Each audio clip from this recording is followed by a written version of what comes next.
Bismillahirrahmanirrahim. Assalamualaikum warahmatullahi wabarakatuh. Jumpa kembali di channel Pemadanar.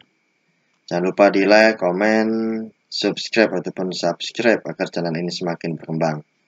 Oke, langsung saja kita akan memberikan pembahasan bank soal ya untuk pembelajaran IPA di kelas 7 semester ganjil. Barangkali soal-soal yang saya bahas akan ada yang tampil ataupun masuk di ujian yang akan Anda laksanakan. Oke, langsung aja kita akan mulai di soal yang pertama. Kelainan pada sistem pencernaan yang disebabkan jumlah asam klorida dalam lambung berlebihan disebut A. Diare, B. Konstipasi, C. Muntaber, D. MAH. Ya, ini kita lihat dari asam ya, yang biasanya dikenal orang adalah asam itu asam lambung ya. Nah, apa penyakitnya dari asam lambung? Asam lambung naik. Nah, diare ini biasanya dikenal dengan nama lain.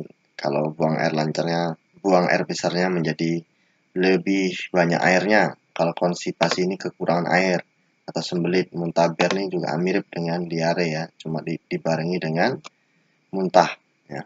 Kemudian MAH inilah yang ada dalam lambung ya. Penyakit MAH itu adalah asam lambung yang naik, dikenal dengan asam lambung naik ya. Jawabannya dalam satu adalah D ya. Ini semua jawabannya adalah D. Kita kasih tanda checklistnya dulu ya, cari tanda checklistnya dulu ya. Ya, oke, ini yang benar ya, ada semua. Oke, lanjut nomor 2. Proses, kita naikkan dulu ya biar kelihatan total. Proses perubahan makanan dari ukuran besar menjadi ukuran kecil dengan bantuan gigi disebut pencernaan makanan secara, ini berarti ketika Anda makan ya. A. Kimiawi, B. Intrasel, C. Mekanis, D. Ekstrasel. Ya. Pencernaan apa ketika kita mengkonsumsi makanan yang terjadi pada di mulut ya, yang hanya dengan bantuan gigi? Pencernaan ini cuma ada dua ya, kimiawi dan mekanis. Jadi kita hiraukan yang B dan D ya. Jadi tinggal A dan C. Kalau kimiawi ini berkaitan dengan bahan kimia, kan tidak disebutkan bahan kimia, hanya dengan gigi saja. Berarti ini adalah yang mekanis, Anda semua jawabannya ya. Bukan yang kimiawi. Kalau kimiawi itu dia berkaitan dengan bahan kimia, dengan enzim. Kalau ini disebutkan dengan gigi, maka ini adalah mekanis. Jawabannya adalah yang C ya. Saya kasih tanda betulnya. Lanjut, nomor 3.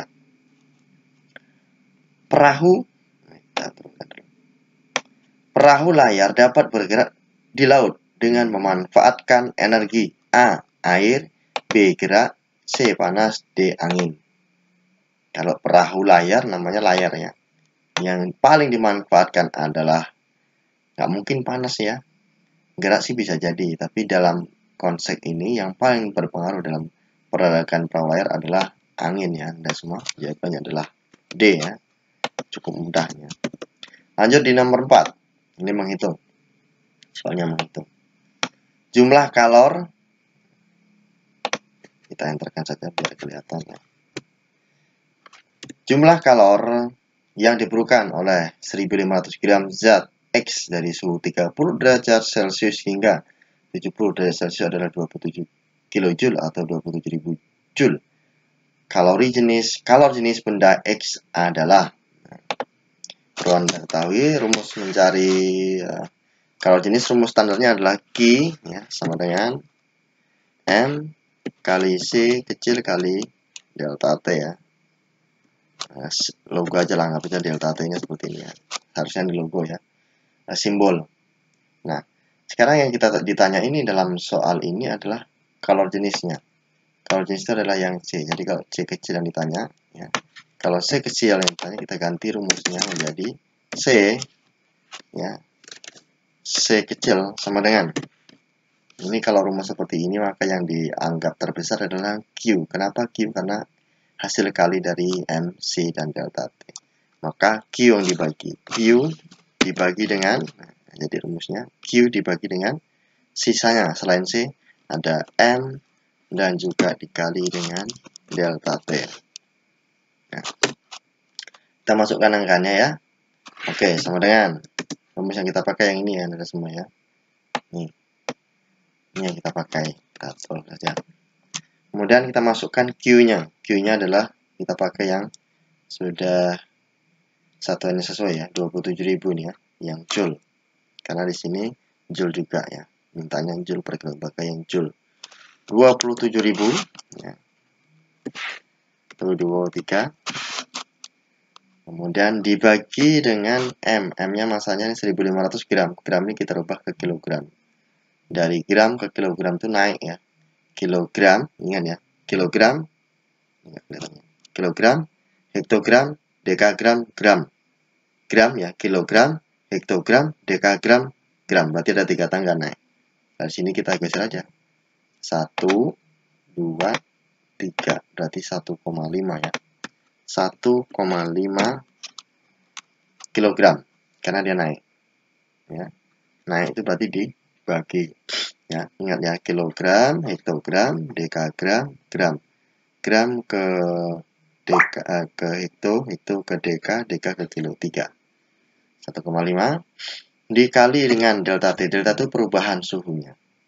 70 menjadi 30 ya. Jadi 70 dari 30 sampai 70 berarti ini kalau kita cari delta T-nya ya. Delta T sama dengan berarti 70 dikurang dengan 30. Berapa itu Anda semua? 70 kurang 30 sama dengan berapa? 40 ya Anda semua. Oke, 40 delta T-nya. Maka kita kali dengan 40. Nah, oke. 27.000 dibagi dengan 1,5 kali 40 nih. Kali aja biar nggak bingung langsung. Kali. Nah, 27.000 itu 23 dibagi dengan 1,5 kali 4 ya. Berapa itu? 1,5 dikali 4 ya. Kali 4 aja dulu, 1,5. 1,5 ya, 1,5 kali 2 berarti jadi berapa? Kali 4 jadi berapa? Nah, ini adalah 1,5 ya. Kalau Ananda bingung bisa pakai Progapet ya Ananda semuanya. Tapi kalau Ananda tidak bingung ya tidak perlu pakai Progapet karena ini pengalian yang cukup sederhana nih ya. Jadi tinggal dikali saja ya. Dikali 40. Ini kalau 1,5 kali 4 itu 6 ya. Nanti tambahkan 01 jadi 60 ya. 60. Nah, sekarang kita bagi. Berapa itu jawabannya ya? 27.000 ya. 23 dibagi dengan 60 Anda semua ya. Oke, dibagi dengan 60 atau cara salah satu nolnya. Ini adalah 450.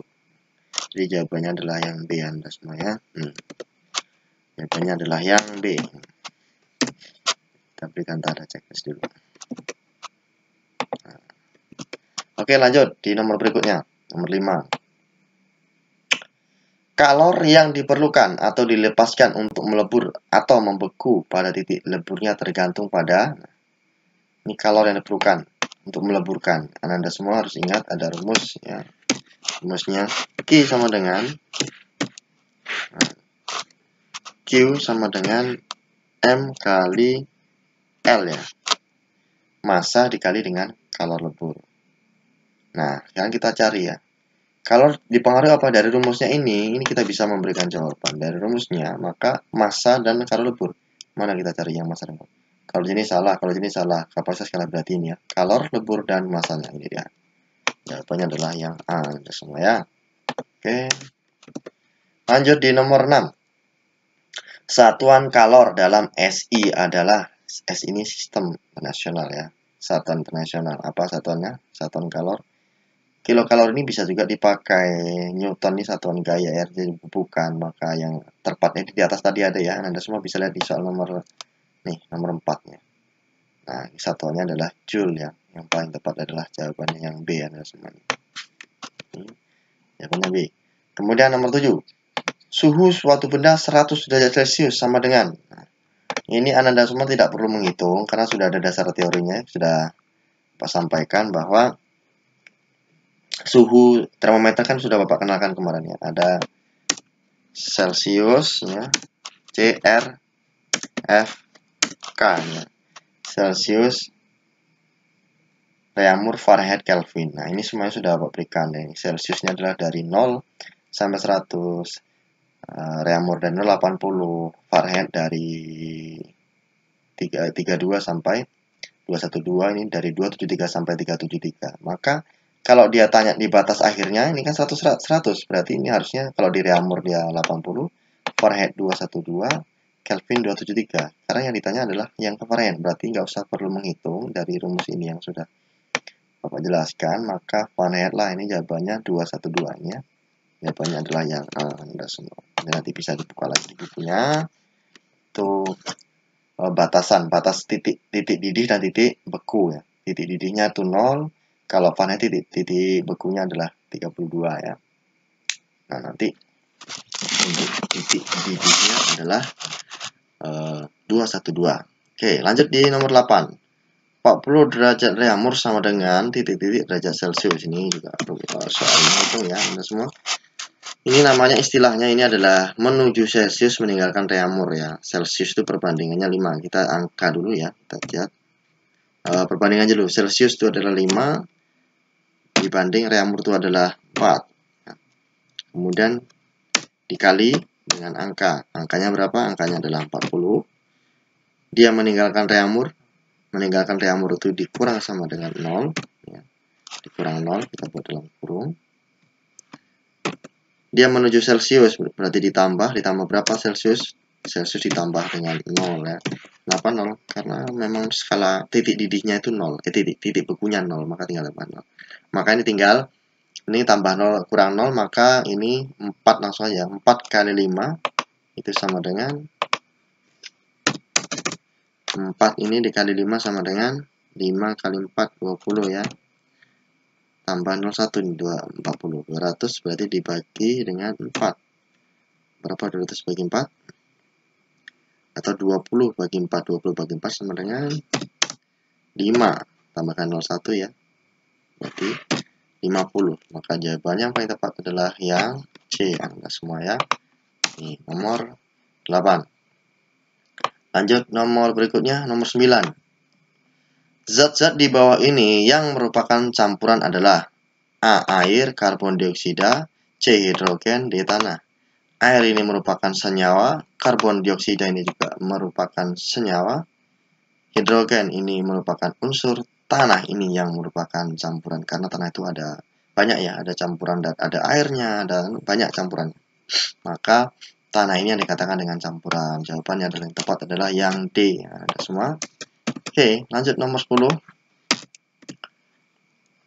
Untuk memisahkan air dengan pasir, metode pemisahan yang tepat digunakan adalah A.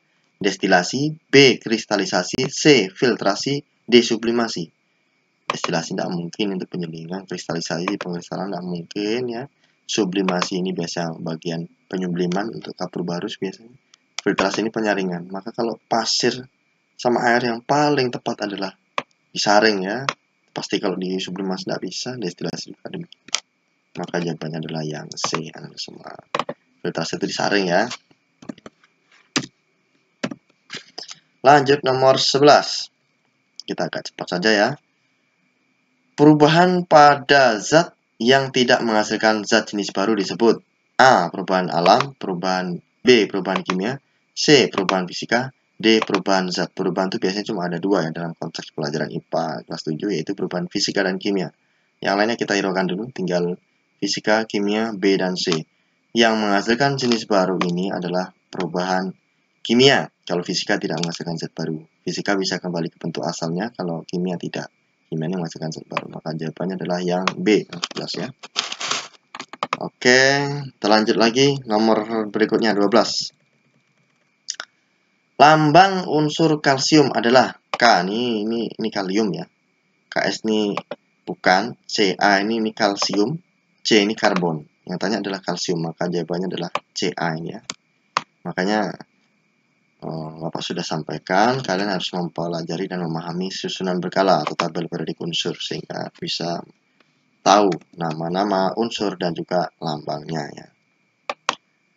Lanjut di nomor 13. Di bawah ini yang bukan merupakan ciri-ciri makhluk hidup adalah, ingat ya, yang bukan. A. Bernapas, B. Berkembang biak, C. Bergerak, D. Berjalan. Bernapas, ini ciri-ciri makhluk hidup. Berkembang biak juga ciri-ciri makhluk hidup. Bergerak juga ciri-ciri makhluk hidup. Berjalan. Berjalan ini sebenarnya bergerak ya. Tapi dalam konsep yang kita pelajari, berjalan tidak ada. Jadi bergerak. Konsepnya sebenarnya bergerak ini masuk ke dalam berjalan. Tapi yang tidak masuk dalam ciri-ciri makhluk hidup adalah yang ini, berjalan. Sebenarnya ini makhluk hidup pasti biasanya berjalan. Namun konsepnya yang diberikan adalah hanya bergerak. Maka berjalan ini kurang tepat atau bukan ciri-ciri makhluk hidup. Jawabannya adalah yang D, adalah semua ya. Oke, kita berikan checklist. Lanjut di nomor 14. Penulisan nama ilmiah untuk padi yang benar ya. Padi itu adalah Oryza sativa. Ini semua jawabannya Oryza sativa. Tapi Anda semua harus bisa membedakan. A sampai D ini semuanya adalah Oryza sativa. Jadi caranya untuk penulisan nama Latin itu yang benar adalah cetak miring. Cetak miring semua udah. Berarti masuk ya, cetak miring semua. Oke. Kemudian kalau dia dua kata, maka kata yang pertama itu huruf besar. Nah ini kalimatnya. Kata yang pertama huruf besar dan kata yang kedua adalah huruf kecil. Kita lihat. Kata pertama huruf besar, oke. Huruf besar, oke. Nah, huruf besar ini semua salah berarti ya. Kata pertama saja ya. Nah, huruf pertamanya besar dan berikutnya tidak. Huruf pertama besar dan kata kedua juga huruf pertamanya kecil ya. Ini besar salah ya. Ini besar, ini kecil. Nah, ini ya. Jawabannya adalah yang B. Jadi Anda semua kalau untuk nama Latin ini penulisannya biasanya kalau dua kata, huruf pertama bagian kata pertama tuh adalah cetak besar dan ditulis miring. Pada kata yang kedua itu tidak harus hurufnya besar. Jadi jawabannya adalah yang B ya. Lanjut nomor berikutnya nomor 15. Hewan dikelompokkan menjadi invertebrata dan vertebrata berdasarkan adanya A. Punggung, B. Tulang belakang, C. Tulang ekor, D. Tulang dada. Ya, kalau invertebrata itu, vertebrata itu adalah tulang belakang ya, bukan punggung, tulang ekor, tulang dada. Maka jawabannya yang paling tepat adalah yang B adalah semua. Lanjut di nomor 16. 16. Pengelompokan makhluk hidup ke dalam 5 kingdom yang tepat adalah A. Monera, protista, jamur, tumbuhan, dan hewan. B. Monera, protista, fungi, jamur, plantae. C. Monera, plantae, fungi, animalia, hewan. D. Monera, protista, fungi, plantae, tumbuhan. Kita lihat ya, dari D dulu. Plantae dan tumbuhan itu sama. Ini berarti salahnya di sini, salah. Ya, yang C. Plantae, animalia, dan hewan itu sama. Ini juga salah. Ya. Yang B, fungi dan jamur itu sama, berarti salah. Nah, tinggal A berarti ini ya. Monera, protista sendiri, jamur sendiri, tumbuhan, dan hewan. Nah, ini jawabannya adalah yang A, nomor 16 ya. Oke. Lanjut lagi di nomor 17, Anda semua. Kita enter saja. Tini menanam jagung pada hari Senin. Pada awal pengukuran, tinggi jagung dari permukaan tanah adalah 10 cm. Selang 2 minggu kemudian, panjangnya bertambah jadi 38 cm. Berapakah laju pertumbuhannya? Jadi rumusnya itu adalah LP. Ya, kita saja LP sama dengan ya. Ini pertambahan panjang dibagi dengan selang waktu, itu rumusnya ya semuanya. Pertambahan panjangnya berapa? Jadi pertamanya itu 10 cm terus menjadi 38, maka jadi caranya adalah 38 itu dikurang dengan 10. Nah ya, 38 dikurang 10, ini kerjakan dulu. Kemudian dibagi dengan selang waktu. Selang waktunya berapa? 2 minggu. Satuannya adalah cm per hari. 2 minggu itu berapa hari? 1 minggu 7 hari. Berarti 2 dikali 7. 2 kali 7 sama dengan 14 ya. Jadi kita terus saja lah ya. 2 dikali dengan 7 biar Anda paham ya. Oke, kita buat sama dengan. Maka 38 kurang 10 berapa? Nah, adalah 28 ya. 28 dibagi 2 kali 7 sama dengan 14. Nah, jadi berapa itu? 28 dibagi 14 adalah 2. Jadi jawabannya adalah 2 cm per hari ini ya. Anda semua jawabannya adalah yang A ya. Jadi jawabannya yang A. Nih, jawabannya yang A semua ini ya. Kita berikan tanda checklist dulu. Oke, lanjut. Nomor berikutnya, nomor 18. Pengertian di bawah ini yang paling tepat menggambarkan pengertian inferensiasi adalah. Inferensiasi ini penjelasan ya. A. Mengumpulkan data dan informasi melalui pengamatan. B. Merumuskan penjelasan berdasarkan pengamatan. C. Membuat laporan tertulis tentang kesimpulan akhir pada hasil pengamatan. D. Melakukan pengamatan menggunakan panca indera. Tadi Bapak sudah sampaikan pengertian inferensiasi ini kata kunci adalah memberikan penjelasan. Di sini dari pilihan A sampai B dan C dan D yang memberikan penjelasan cuma yang B ya. Ini tahapan pembuatan pelaporan ini maksud mengomunikasikan ini juga melakukan pengamatan, tahapan pengamatan, ini tahapan mengomunikasikan, ini tahapan mengumpulkan data. Jadi yang paling tepat adalah yang B untuk inferensiasi. Oke. Kita lanjutkan di nomor 19. Besaran-besaran berikut yang termasuk besaran pokok adalah kecuali. Nah, A. Panjang. B. Kecepatan. C. Masa. D. Waktu. A. Panjang. Kecuali ya. Besaran pokok kecuali. Panjang itu adalah besaran pokok. Kecepatan. Kecepatan ini bukan besaran pokok. Ya. Masa. Ini besaran pokok. Waktu juga besaran pokok. Kecepatan ini adalah turunan. Turunan dari siapa? Karena satuannya adalah meter per sekon. Ya. Satuannya adalah meter per sekon. Meter itu dari panjang, sekon itu dari waktu. Maka kecepatan ini diturunkan dari besaran pokok panjang dan waktu. Maka jawabannya yang bukan besaran pokok adalah yang B. Anda semua ya. Ini jawabannya yang B ya. Oke, kita berikan tanda checklist dulu. Lanjut di nomor pamungkas. Untuk kali ini ya, pembahasan ini kita 20 soal saja dulu. Seseorang akan mengukur panjang sebuah kayu yang akan digunakan untuk membuat rumah. Alat ukur yang harus digunakan oleh orang tersebut adalah buat rumah ya. A. Mistar, B. Meteran, C. Stopwatch, D. Mikrometer skru. Kalau buat rumah pakai mistar nggak mungkin ya, mistarnya untuk buku aja nih, kan pendek mistar nih. Yang diukur sementara nih panjang nih. Nah, mengukur panjang sebuah kayu yang akan digunakan untuk mungkin buat rumah itu jelas panjang-panjang. Kalau mistar mungkin hanya untuk buat siku aja bisa. Nah, nggak mungkin mistar nih. Meteran ada kemungkinan, stopwatch untuk ukur waktu nggak mungkin. Mikrometer skru ini buat ketebalan, jadi nggak mungkin untuk ukur kayu. Maka yang paling tepat adalah yang B ya jawabannya nih. Oke, itu saja penjelasan untuk kali ini. 20 soal, bang soal ujian akhir semester ya, ulangan akhir semester ganjil untuk pelajaran IPA khusus untuk kelas 7 kurikulum 2013. Selamat menyaksikan, semoga ini bermanfaat. Jangan lupa di like, komen, subscribe ataupun subscribe dan di share kepada teman-teman. Mudah-mudahan teman-teman juga selalu menonton, diberikan kesehatan dan bisa mengerjakan ujian dengan baik dan benar dengan hasil yang maksimal. Oke, sampai jumpa kembali. Saya tutup. Assalamualaikum warahmatullahi wabarakatuh.